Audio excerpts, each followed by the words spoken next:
Welcome back, guys. This is Jason, KM4ACK. Today, let's talk about the 2-meter go bag failure. Stick around, and we'll get right to it.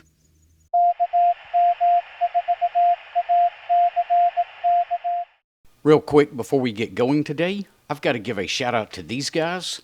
They're my latest patrons over on Patreon.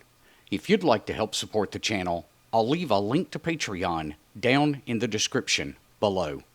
All right, so I had a recent overnight trip down to North Alabama, some family things we had to get taken care of. It wasn't a radio trip by no means, but I knew that I was going to be sitting in a hotel room that night, and I might want to have a radio to play with. Not a lot of spare room in the vehicle traveling down. I knew, like I said, I wasn't going to have a lot of time. So the only thing I grabbed was my little 2-meter go kit.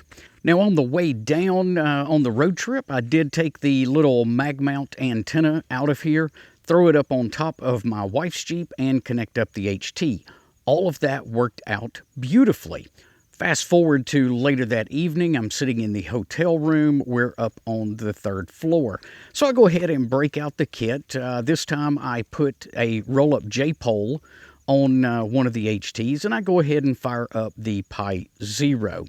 First thing I try is APRS with the FT3DR radio, and perfect. I'm into an APRS digipeater, so I'm able to send and receive messages through APRS if I wanted to. So the next thing I wanted to try was a WinLink connection.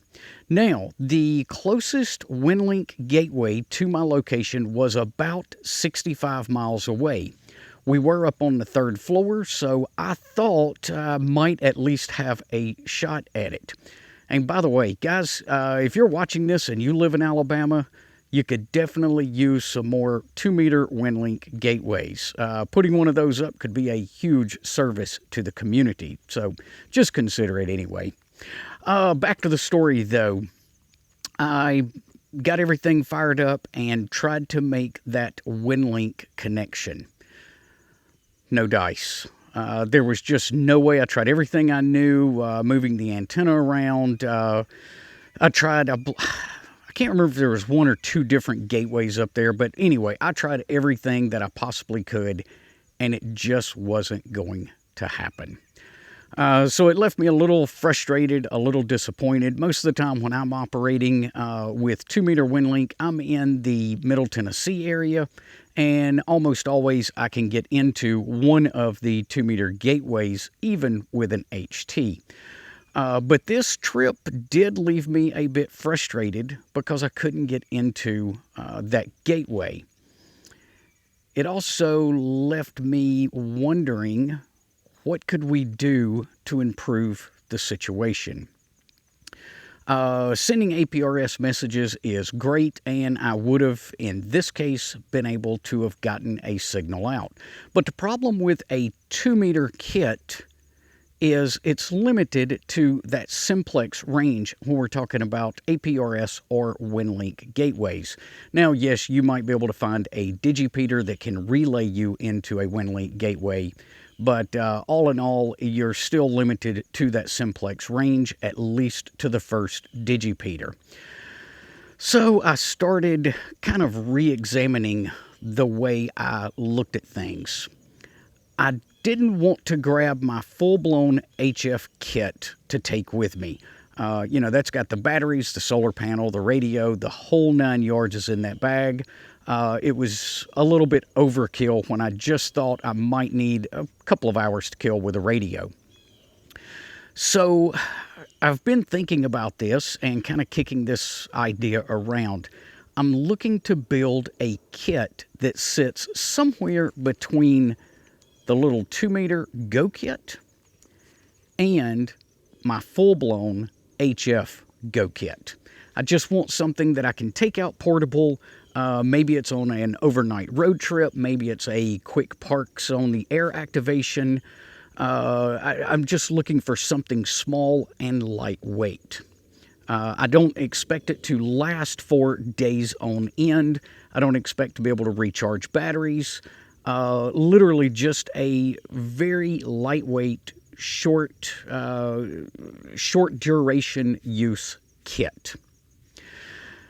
Now, let me say, I have never, ever been a QRP fan. I got nothing against QRP, but it's always been my belief that if we're going to go to the trouble and we're going to build a full-blown Go kit and we're going to put solar panels in it and batteries and all of the accessories needed, Raspberry Pi, things like that, why would we want to limit ourselves to 5 watts? Now, I know there's some arguments to be made, and you don't lose that many dB and this, that, and the other. Guys, I've just never been a fan of QRP. If we're going to go to all that trouble to build a full-blown HF Go kit, let's at least put a 100-watt radio in it and give ourselves every possible advantage that we can. But my mind may have been changed, because in order to find something that's kind of between this kit and my full-blown HF kit, I think QRP might be the way to go. So after this failure, I was over in Sevierville, Tennessee at a ham fest. In fact, guys, that's the first ham fest I've been able to attend this year because of all of the silly human malware. But I'm roaming around through the ham fest and not really looking to purchase anything per se when I stumbled across a radio. And I believe the guy's name was Phil that I ended up buying this radio from. I'll definitely put his call sign right here on the screen. I want to give him a huge shout out. He really did me right on this radio. And I'm very thankful that we could come to a deal on this. So what did I decide on? The 817 by Yaesu. Now, why did I pick this particular radio? Why didn't I go with the KX3 or maybe the new ICOM 705? I mean, this is older technology. The newer radios, better receivers, we can make a lot of different arguments over those new radios. In fact, I think the 705 will do 10 watts, and this guy here will only do 5. There's definitely an argument to be made there. But it really came down to price. I saved over $1,000 by going with this bit of an older radio. Now, maybe money's not a concern to you and you want the latest and greatest, shiniest new toys.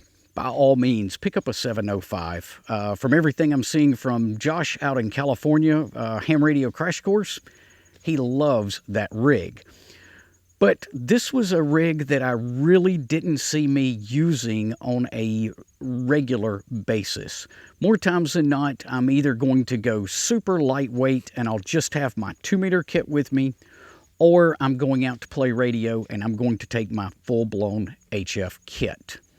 So I really don't see me using this particular rig all that often. And I just didn't want to dump that much money into a QRP radio, A, not knowing if I'm going to like QRP since I've never owned a QRP rig before, and B, not something that I'm going to use on a, extremely regular basis. But I want to build a kit, and I'm still trying to put some pieces and parts and components and things like that together. I haven't completely made up my mind on everything. I have ordered some accessories for this radio already, but I want to put together a very small, lightweight kit. I want this thing to come in at maybe 7 or 8 pounds. At least that's the challenge right now. We'll kind of see where that goes. I'm not looking to add solar panels and be able to stay out in the field for, a week without needing to recharge batteries. This is literally for those quick trips when I just don't want to drag out the full-blown HF system, or maybe it's a short overnight trip where I know I'm not going to have a lot of time to play radio, but it's I do want to have a radio with me anyway. So there's some of my thoughts on it. Agree or disagree? Well, that's up to you.